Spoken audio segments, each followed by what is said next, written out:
Thanks to the September Google update, getting on to page one without buying ads just got a whole lot easier for us small business owners. Oh, yes, indeedly doodly. It's an extremely helpful episode 657 of the 14-year-old award-winning Small Business Big Marketing podcast. Well, I said, welcome to a small business marketing show where successful small business owners share their souls to take your marketing straight to the lead. Now, here's your host, Mr. Timbo Reed. And welcome back to your weekly dose of helpful marketing. And that ain't the last time you're going to hear that phrase in this episode, I assure you. I'm your host, Timbo Reed, and I have an insatiable curiosity for uncovering marketing ideas that help businesses just like yours to grow. And I do that by having a weekly in-depth conversation with a successful founder that has very kindly and bravely walked the path before us. You, infinitely more importantly, are a motivated business owner, ready to crank out some great marketing to build that beautiful, beautiful business of yours into the empire it absolutely deserves to be. That's right. An exclamation on the absolutely. As per usual, team, there's marketing GOLD dripping from the ceiling over here at Small Business Big Marketing's HQ. So let's get stuck right in. A quick update on my Patreon membership. I have 46 precious members as of today, and I thank every single one of you for your support. If I could hug you, look you in the eye, give you a high five, I absolutely would. You see, as lucrative sponsorship deals prove harder to get, and they are proving harder to get, and my energy levels for chasing them down dwindle, then it's really your kind contributions that will keep this podcast alive as we head into 2024. For more info, check it out over at patreon.com/marketing podcast. Now, if you are a long-time listener of this show, Harry Sanders requires no introduction. If you're new, firstly, welcome. Thanks for dropping by. What took you so long? Secondly, Harry's Australia's leading authority on SEO, search engine optimization. He's the founder of StudioHawk, Australia's most awarded SEO agency. He started Hawk Academy, Australia's best DIY SEO resource for small business owners. A couple of acronyms in there. Plus, he has deep connections into all things Google. So strap in as Harry explains what the September 23 Google update means for your business. And it was a ripper update. Hint, create online content that helps. Did you hear that word? Helps your precious customers make an informed purchase decision. This ain't a complicated, geeky episode, team. This makes a lot of basic sense. He also explains the importance of EEAT, another acronym, standing for experience, expertise, authority, and trust. He takes us through another acronym, Google's new SGE, Search Generative Experience. Here I am saying it's not a geeky episode. Trust me, it's not. Harry explains things well. And to top things off, he shares some digital PR case studies that are getting solid backlinks for StudioHawk clients, and that's super important. And by the way, if you're not a StudioHawk client, but you like the idea of being and staying on page one for key search terms, then check them out. StudioHawk.com/Timbo for Harry's exclusive listener package. I've been ranting on about these guys for a few years now. They're a current sponsor of this show, and for good reason. I vet my sponsors and make sure they're the real deal. Has is the real deal. I started off by asking Harry how us small business owners should think about SEO. Okay? Hazza Sanders, Harry Sanders, welcome back to the Small Business Big Marketing podcast. Thanks, legend. Mate, you're making a bit of a habit of this. I love it. The in-house SEO guru. Mate, I love being on. It's always a fun time.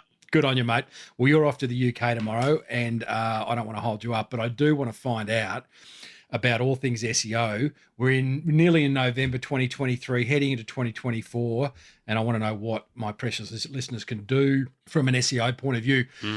Google launched, what do you call it, an algorithmic update in September 2023. all about helpful marketing, which I love, has. Before we talk about that, the mindset of a small business owner around SEO. Should they be panicking? Should they be thinking this is a mandatory? Is it a nice to have? To be honest, the mindset right now, I think is a good one. Like if you're listening to this podcast, it means you're in a prime position to start capitalizing on this resurgence that Google's putting into SEO.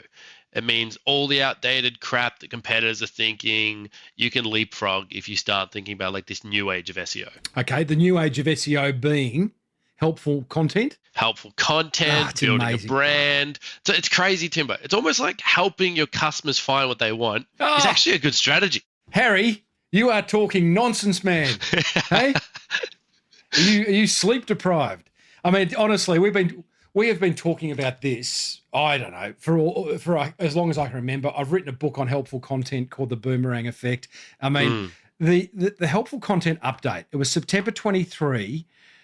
What's the update telling us to do basically, and how do we action it? All right. So AI's happened. It's everywhere now. It's crazy. Everyone's firing up AI blog posts, but all of a sudden, hey, Timbo, what the hell? I fired up 10 AI articles. Why am I ranking number one? Well, that is because of Google's new helpful content update. They want to see content that is genuinely helpful. Sounds crazy. But a lot of AI content isn't that helpful. It's very fluffy. So Google wants to see, for instance, I like real life examples. It's the best way to explain things. Tim, you're an expert in marketing and business. That is what you do, right? Now imagine you're using AI to spit out some recipe blogs for your new recipe website. Google looks at that and they go, Tim, respectively, I've seen 10 of these exact recipes on 10 different websites in the past hour using this AI stuff. And to be honest, I don't even think you're that good of a cook. I don't think you know what you're talking about. And what they do is they bring that content back because they've got so much information about who you are, your positioning, all that stuff. And instead, if you publish content about marketing or business, Google goes, oh, okay, this is a fresh take on this. Timbo's obviously done some research. Whether he's assisted by AI, that's totally fine, but it's a new concept or a new helpful thing that Timbo's published. Assisted by AI. So at the end of the day, what we're hearing is AI is going to have a role. Us business owners, we're going to use it to hopefully start the thinking process, right? Yeah. Google this is a question, Google can see right through AI generated content that is cut and pasted out of places like ChatGPT? Yes. Okay. There's not metadata attached to it, is there? It's just that it's formulaic. 100%. Honestly, if you're a listener to this podcast, I challenge you. If you read things now, do you feel like you can read ChatGPT sometimes? Because if you can, AI definitely can. Yeah, that's right.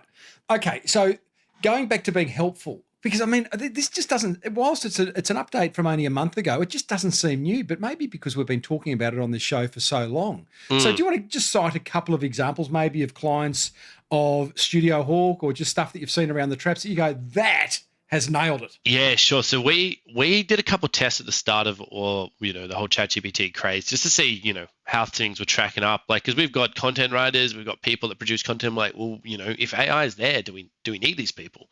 And so we created 2 exact sites in a landscaping niche, one only AI, one human assisted. And to be honest, they were pretty neck and neck up until the helpful content update, in which case the AI only one completely crashed and the human assisted one actually did quite well.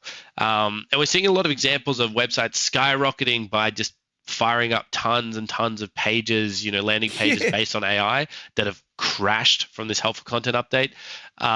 Meanwhile, we've got clients that have been publishing a lot of really quite insightful new content.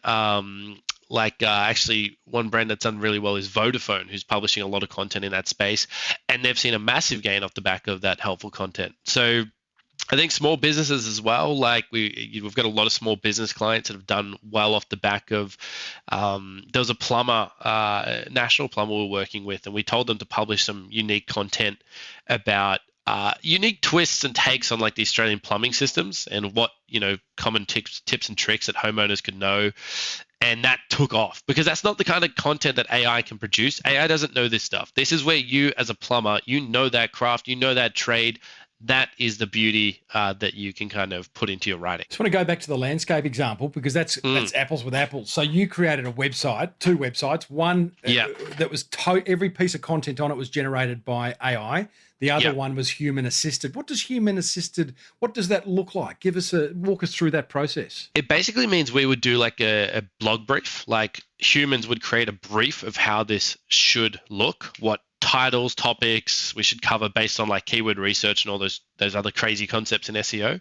And that would be helped with AI. That would then come up with a basic kind of template. And then we would go through that template and be like, okay, well, this kind of reads super fluffy. Let's cut this down, or let's add some actual expert insight into this part here and just kind of go through. But it's still a lot easier. It's probably twice as quick. It's not quite copy and paste, but it's still twice as quick as producing that yourself. Harry, is there a line, mate, where you go, let's just go to the extreme where you go to ChatGPT and say, write me a 1,000-word blog post on the Australian plumbing system types, for example. Yeah. It comes back and then you take the red pen out and you're crossing stuff out and you're changing it around a bit and, you're laughing. That's a laugh, isn't it? Yeah. So where you go. Where's the line? Where do we need to get to so that Google doesn't spank us? I hate to use the common sense kind of argument because common sense isn't that common, as you know, Timbo, and I'm guilty of falling for that one. But honestly, if it reads like something that you would be happy putting out and you feel like you, as a content creator, whether you're a plumber or you're someone like Timbo, you've put a little bit of your unique pizzazz, style, tone, expert opinion in it, and you've done that and you can read this and stand by this, you're good to go. If you read it and you go, man, this looks like someone just exported this out at ChatGPT, that ain't going to fly, Chief. Are we talking when I sort of think about helpful content, I think about it in the form of blog posts, number one. Yeah. I think about it in the form of having a knowledge center on your website where, it's like an FAQ section on steroids where you've identified every question that's ever been asked by a prospect or a client. And then, one question, one answer per page, and you build that out.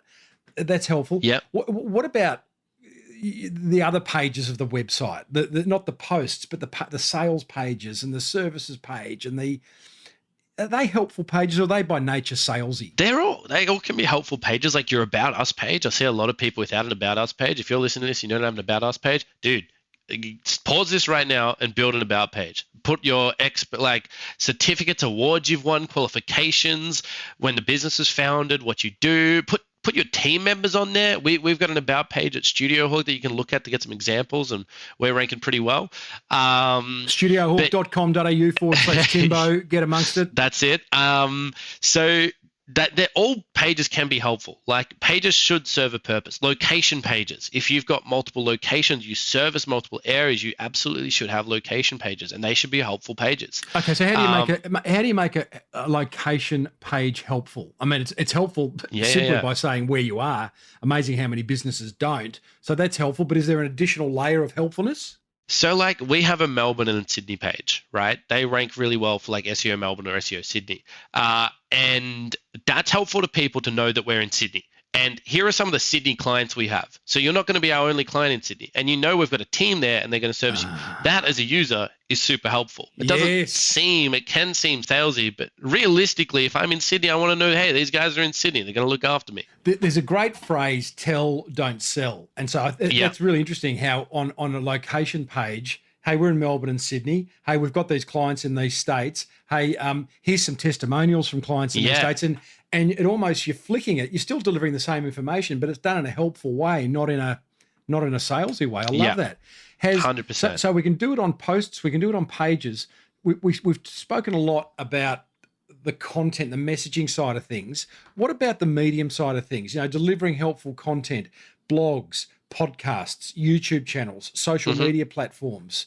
Do you have a point of view on which, or did Google have a point of view on one is better than the other? Google likes to see content that you own. So that means content on like your website primarily. They do like YouTube, which is, obviously they own YouTube, but they love content on your website. That's what they ultimately crawl and scrape. Like having, podcasts and YouTube and all that stuff is what we call like supplementary information. That kind of cements who you are as a, expert to Google. Like if you're on different YouTube channels or podcasts talking about your business and what you do, that's supplementary evidence to support, hey, these guys are the best plumbers, landscapers, lawyers, accountants, whatever, e-commerce store. That cements that kind of authority. Yeah, okay. Do you reckon websites have a role going forward? It sounds like a dumb question, but you got ChatGPT. I mean, I find I go to ChatGPT and generally I'll probably get an answer. So let's say I want to know the top 10 Fleetwood Mac songs of all time. All right. I go to ChatGPT, bang, list of 1 to 10. Go to Google, I get search results that direct me to blog posts that are either full of ads or full of unnecessary information. And now I have to roll my sleeves up and find it. What's the role of websites going forward? I mean, this one's a big one, right? So Google, like all these language models are powered by those blog posts. So they're just taking the information. And honestly, they're probably not as accurate as people think as well. Like those top 10 songs you got back, maybe 6 of them are right, which makes it freaking annoying, bluntly, because it feels like we're getting information back that looks accurate, but then we go to cross-check it and we're like, oh, now we look like idiots. I think there's still a role for websites, absolutely. Like Google is, and we'll talk about this in a sec with what's called SGE, but they are taking more of those, what we call informational searches. So how to fix blocked sync or something. But at the same time, it relies on content to pull into its AI model, and the people that pull into that AI model get boosts in SEO. So it sounds roundabout, Timbo, but publishing that content is still needed on your website so that you appear at the very least like an authority. Yeah, okay. It's just always it's a funny question, stick with me here, but like helpful content for some businesses would appear really easy. Chiropractor, back health, lawyer, whatever area of law they practice in, they can be sharing helpful content around that. As a cafe owner or a restaurateur, I've always, how do you create helpful content? You do some recipes or it feels like a lot harder kind of task. Definitely. I mean, a cafe owner is always going to be a tough one because you're going to be more focused on local than a lot of this, authority stuff. Because to be honest, as a cafe owner, you probably don't need to dip into as much because it's not so competitive as like, just go I want to reviews. sell. Yeah, exactly. You go for reviews. You're not competing with like giants because you're competing in a local area, right? Whereas if you've got an e-commerce store and you're selling chairs, man, you are having to do everything, right? Yes. You've got to be an expert in this stuff. Yeah. But yeah, as a cafe owner, I don't know, examples. What kind of coffee do you use? Why is that important? Like, what can you collaborate with in local businesses? What can you talk about the area? Like content updates like that. But if you own a cafe and it's a single location cafe, I probably wouldn't have a blog. No, it's way too much work. Have reviews, have an about page, that kind of stuff. I like that. Just with back to AI, are you using ChatGPT or are you there some other website that you're going to start the ball rolling? We're using ChatGPT 4, but now Facebook's got this new language model that's come out, and it's a lot more flexible. And because ChatGPT has really been restrained, if you've noticed using it recently, like just won't talk about things, or really it just feels a lot dumbed down. So these new models that are coming out, if you've got computing power, good enough to use it, they're fantastic. How do you access the Facebook one? What's it called? I think I can put a link. I can send a link to you and you can put it in the podcast. Okay. I can't remember exactly what it's called off the top of my head, but yeah, I know we're playing around with that a lot now because you can integrate it in a lot of stuff. Look, they're all the same thing, Timbo. Like there's no magic pill here. And honestly, I don't think we're going to see as much innovation in this space as quick as people thought. We've kind of, we had like a gold rush, yes, but now we're kind of like, okay, we're plateauing out a little bit how much more we're going to progress in this space, at least in the next 2 years. Isn't it crazy? ChatGPT only launched like November 14, 2022. It's not even a year old, and it feels like it's been with us forever. I want to move on to search generative experience, but have we closed the door on helpful marketing? It all seems too obvious, too simplistic. Like, just do it, guys. I feel like I can't bang on about it anymore. Is there anything we're missing? It really is. Like, the only other thing I'd say is like this whole helpful content is underpinned by something Google calls EEAT. So it used to be called EAT, and I've spoken about this on the podcast Yes. before. They've added an extra E to make it harder to pronounce. So you can't really say eat now. It's like EAT. Yes. And that stands for experience. Experience, and- expertise, authority, and trust. That's the one, Timbo. Yeah. You can be a pro. What's the experience bit? So the experience is talking about like the underpinning of like the experience with the actual merchant or the service provider. So, you know, are you doing returns policy? Are you getting reviews from customers when you've done a service for them? They're talking about the overall experience and also the experience on the website. So what's the experience like on that website? Because they've kind of gone, well, expertise is good, authority is great, trust is amazing, but, you know, what's the experience using the site and what's the experience working with that, business? Wow. How do they measure that? How do they even know? Like e-commerce, they've got their shopping network, so they can kind of see reviews that come out and like how trusted someone is. With local businesses, it's mostly reviews, and they can see if people return back to that website and if people are engaging with it. Yeah, okay. It's actually quite clever, man. The amount of data they have is scary, obviously. Yeah. Well, we sign our life away. We don't even know. Do you accept these terms and conditions? Yeah. I accept No them. worries, mate. No worries, mate. What could possibly go wrong? Yeah, exactly. Well, you know, as you talk, we just take our world. Let's go back to the analog world, the offline world, and all this stuff. It applies just as equally. Like if you're running a business, create a great customer experience. For Have sure. people talking about it. Make them go, wow. You know, if you're running a business, be helpful. I mean, and all we're doing is taking this stuff online. Mate, crazy concepts over here. Crazy concept.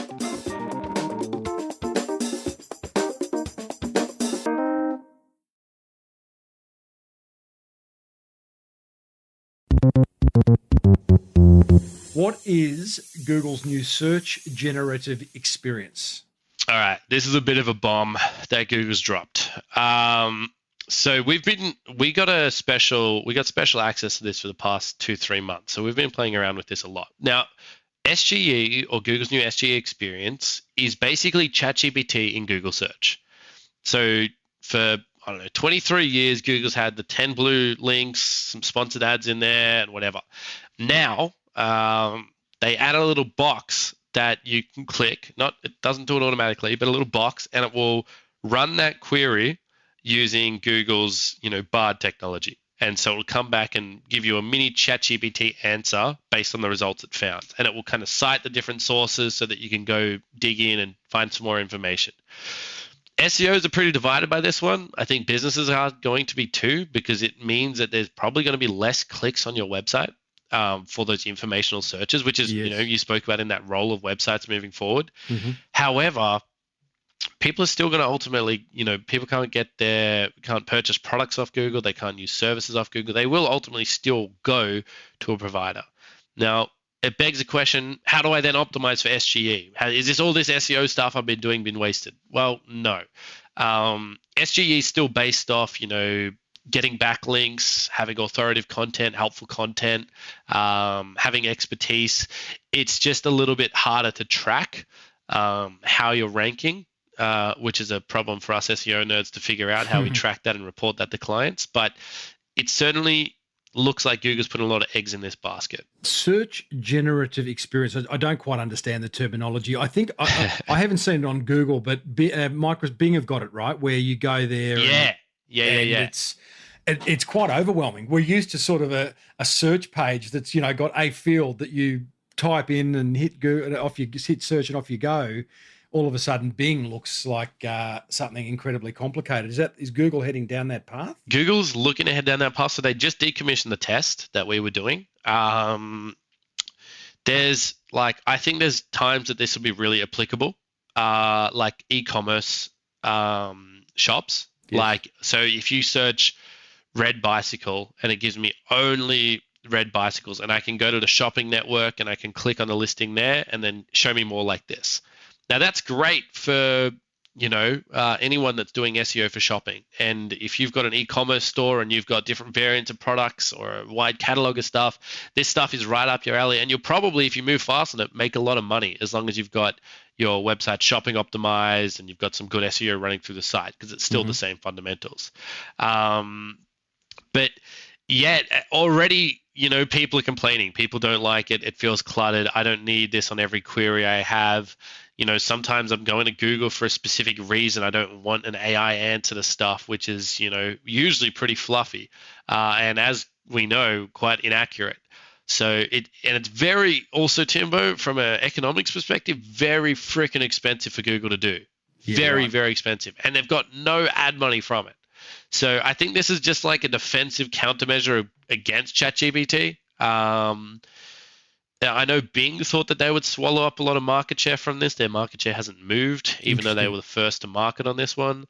But it certainly is coming, and I think it will be used for e-commerce queries. Do I think it'll be used for everything? No, I think it'll be a bit like voice search. And don't worry that it's expensive for Google, because they got a few coins in the bank. They'll be fine. I worry about them, Timbo. I worry. Don't worry, mate. Worry about your own backyard. Google will not be going anywhere very quickly. So that's okay. That's a good to know. If you know about search generative experience, you're ahead of the pack. Not much to do. Maybe head over to Bing, play with it, get a sense for what it's all about. Have a play. Look, if you got an e-commerce site and you're listening to this and you're kind of thinking that could be cool, like we sell a lot of variants or something like that, like a lot of our clients were already doing that stuff, definitely move on it, because I know for a fact most brands are going to be so late to this that they're going to lose so much market before they even know what happened. So for sure, e-commerce, a lot of variants, man. Google SGE, start looking up, start reading up, playing with it. Has the last one, digital PR. We touched on this at the start of the year when we talked about getting ready for 2023. We're getting ready for 2024. Things haven't changed. It's making waves, you say, in Australia. Yeah. So just revisit, what is digital PR? How do we action it? So digital PR is this massive trend in the US and the UK. It's this, we have this idea of link building, and we've spoken about that in previous episodes if you're not 100% across the whole concept of link building, but it's kind of the next evolution of that. So we're talking about getting placements in big media publications or websites, because what that does is that sends a strong endorsement to your site. So Australia is probably one of the last markets to get this going. And what I've discovered the last few months, spending a lot of money and time and resources trying to break into that Australian market, Timbo, is that the reason why it's so hard in Australia is we don't have many media outlets. And the ones that we do have actually surprisingly have this thing called journalistic integrity. And they won't let you just publish whatever you want with a link to your client in there. Come on, media, step up. I know. Come on, guys. Give us, it's hard for the small businesses out here. Give us a win. That's right. So what we've started doing is, instead of pitching Australian journalists and publications, this is a tip for everyone listening, start pitching international publications. The UK, the US, man, these guys have boatloads of publications and their journalists are lazy as hell. Sorry if you are a journalist from the US listening to this. Right. I love you very much. And as long as you provide something useful, so here's an example. We recently just finished off a campaign for a small to medium-sized kind of e-commerce store in Australia called Lifespan Fitness. And we went to them and we said, hey, are you happy for us to kind of test out this digital PR thing? We'll get some links. They'll be high quality. They're like, cool, whatever. We went out and we created a campaign. So you got to do this thing called ideation. So come up with an idea. It can't just be like, hey, we sell bikes, send us a link. So we said, what are the 10 fittest suburbs in the UK? So we went and looked at the data of the most people. There's like surveys online about the most people that responded to surveys about going to the gym, and correlated that with order data around people ordering fitness equipment and stuff like that. Is the data 100% going to stack up in front of the United Nations? Probably not, Timbo. But do these journos want to have something that they can say the top 10 fittest suburbs in, the UK? Absolutely. And then we publish that data and we put a link to Lifespan Fitness, and bam, we got some really strong backlinks. We got the Mirror, which is a strong one there, a few DR74. So that upper end. Now that campaign in dollars would have cost about 3,000 Aussie dollars. But in terms of links, they would have cost at least $15,000, $20,000 to get those links going out to publishers and requesting a placement. So yes, you have to be a bit clever about it, but it's the kind of thing that you can get really strong links without breaking the bank. Great to get the links, But from what I understand there, Lifespan Fitness is an Aussie company. Yep. You've gone and done a research study identifying the 10 fittest suburbs in the UK, created an article, pitched it out to journos in the UK. They've gone, what a great article. Let's put it in the daily, the London Daily Mail and the Birmingham Express. Yeah. Where's the value for Lifespan Fitness in having... Great question. Thank you. Give me a great answer. I'll try my best, Tim. I'll try my best. Google doesn't really discriminate where the links come from as long as it comes from an authoritative source. If Google discriminated, then most websites are based in the US or have US content. Nothing in Australia would ever rank if Google's algorithm only looked at Australia. So if you got published in Forbes only just in the last year opened a Australian publication.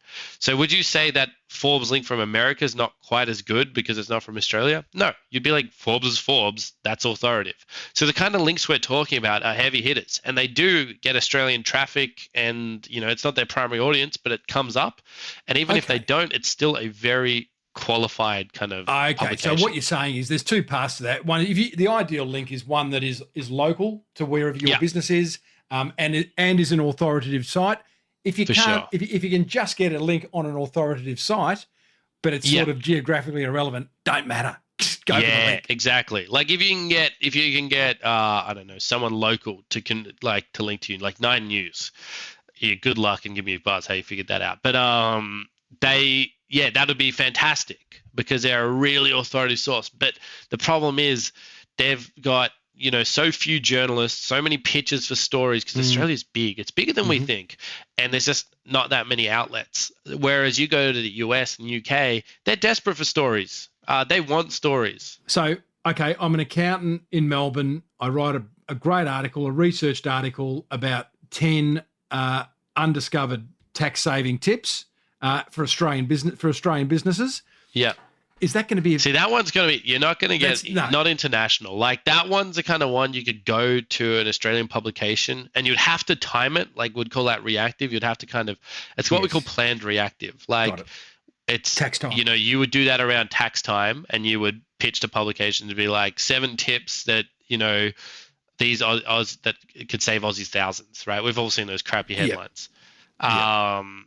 But that's more reactive. Or you can respond to trends going on. Like TikTok trends are a massive one, like that I think a lot of businesses miss. Like if there's a TikTok trend and it's in your area, you can respond to that and probably get media coverage from that. I think where I was going with the accountant article, I realised as I was about to ask it, that's not going to be of interest to overseas media outlets. But let's say I'm an accountant in Melbourne. I do write an article that is of interest to overseas publications to give me a backlink. Do I go one by one? Do I have to identify the journos? Can I go to helpareporterout.com, harrow.com? How do I get myself in front of 50 journos in one email? Yeah, nah. Sorry, Timo. Sorry, you can't. You have to sniper this one. You have to assassinate these guys one by one. There's tools like Muckrack you can use, but this is where that stuff's expensive. That costs about 10,000 USD per user per year. That's where you may as well just hire, a company to do a campaign for you.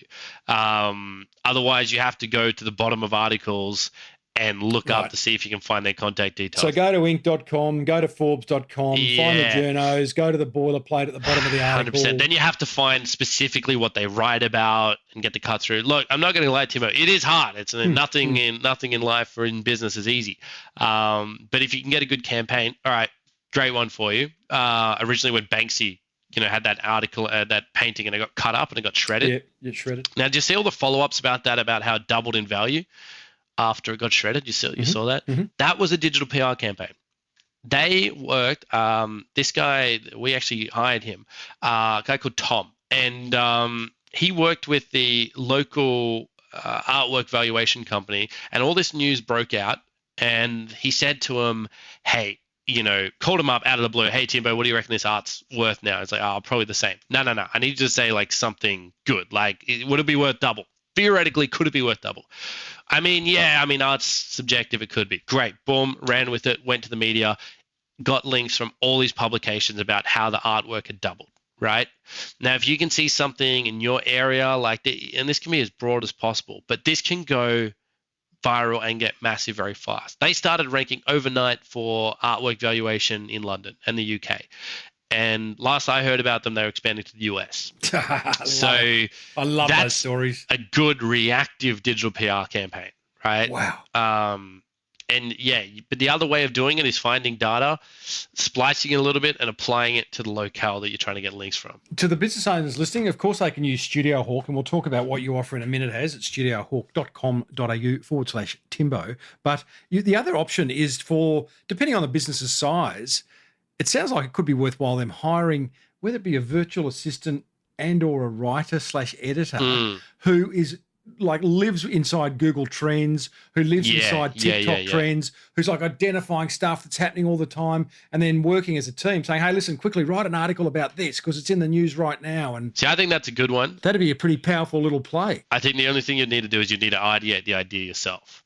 And it would take quite a creative person. Like, again, this isn't for everyone. You have to kind of consume news and be quick on those trends, but it's a lot more accessible than it ever has been. Can I just say, like, if a PR company's talking about relationships and stuff, like, that's all rubbish now. Like, everyone's just trying to write good news and good stories. So you don't have to worry about like, oh, I don't know any, editors and stuff. That's fine. Nobody does. Like, people are just outreaching. Mate, I found this discussion really interesting. Because I don't know, sometimes I go into chats on this podcast thinking, oh, it's going to be complicated and I'm not going to understand it. And I'll rely on my fantastic guest to, make me look good.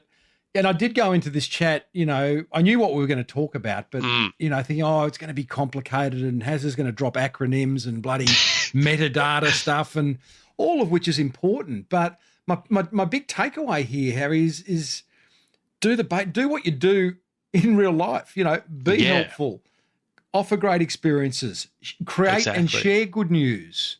Yeah, first principles. First principles, mate. Yeah, mate. Look, I always say SEO can be as complicated as you want, and you might hear some really jargon-heavy SEO specialists that carry on about hreflang canonical tags, 301 mapping, lookup tables. Look, I can sound smart too. That's fine. But you don't really understand something unless you can explain it in a very simple way. And I think that's what good SEO is. Like, SEO is a first principles. It's understanding these things. Yes, it can get complicated, but intrinsically it is simple. Yeah, absolutely. Love that. Has StudioHawk, you can do all this stuff. You have people who do the geeky stuff, the metadata and all the backlinking and all the other stuff. You also have people who write articles and helpful content and the more creative / emotional side of getting ranked on Google. That's right? Yeah, absolutely. We have people that will interview you to extract that kind of special sauce from your business into the articles. We have people that do the link building, the digital PR, all that kind of stuff. Absolutely. Yeah. Love it, mate. StudioHawk.com.au /Timbo. You'll find some goodies there that Haz has kindly included if you go down that path, and I would highly recommend it because Haz, you're our in-house SEO specialist. You're going off to the UK tomorrow. What are you doing there? Going to see our team, mate. We got 12 people there now. We started that 2 years ago, and that's on track to double again. Mate, I love London. I love the UK. They're popping off over there. I love paying $20 for a beer. That's what I love, just walking Last time I was there, I went to the Tower of London, tourist Timbo, and got a soft serve ice cream from the Mr. Whippy van out the front. It was £9. Jeez, mate. Oh, they saw me coming, mate. Yeah, this bloke likes a soft serve. They knew straight away. They listen to the podcast. They're like, how to feed a starving crowd. Yeah, correct. So visit the team, employ a few more, get them up to speed. What a great story StudioHawk is, buddy. Well done. I appreciate it, mate. Always happy to help. All right, Haz. Safe travels, mate. Thanks, legend. Well, there you go, team. Our in-house SEO rockstar, Harry Sanders of StudioHawk. Love the guy. Did the penny drop for you as much as it did for me? Like, seriously. Good SEO, it's all about first principles. It's a bit like marketing. There'll always be bright, shiny objects vying for your precious attention. But please, please, please remember to cover off the basics. Oh, and I got to laugh. I've been banging on about the need to create helpful marketing for how long? My book, The Boomerang Effect, spent a lot of time talking about helpful marketing. That's an old book. I'm not even going to reprint it. Slightly dated because of all the social media references in it. But guys, girls, Helpful marketing is where it is at. If you'd like to watch that interview, then feel free to lash out and join my uber expensive membership over at patreon.com/marketing podcast. Maybe you'd like to join the discussion without paying a cent. Then join the Small Business Big Marketing Tribe on Facebook. Either way, I'll see you inside. Righto, it's time for you to take action on what you have learnt today, because ideas will remain exactly that, without action. Please support the work I do for small business by joining the Small Business Owners membership over at patreon.com/marketing podcast. Next week, you and I meet a cubicle escapee. I love a fellow cubicle escapee who's created a business using not software as a service, SaaS, nope, not SaaS, but nature as a service, NAS, in a business that's taking on the likes of Airbnb. Incredible story, and a beautiful product and business he has. Hey, if you enjoyed today's episode, please hit the subscribe button on your podcast app, where you'll find 656 more chats with successful business founders. I feel tired just saying that. 656. Who did that? Me. A big thanks to editor Sam Heathcote for stitching the marketing gold together, and to our in-house rock star Lockie Doley for the fantastic music bed that I've been playing for many years now. More importantly, a very, very big thanks to you for making the time to tune in, to lend me your ears, for making your business better. That makes me happy. May your marketing be the absolute best marketing. Bye for now.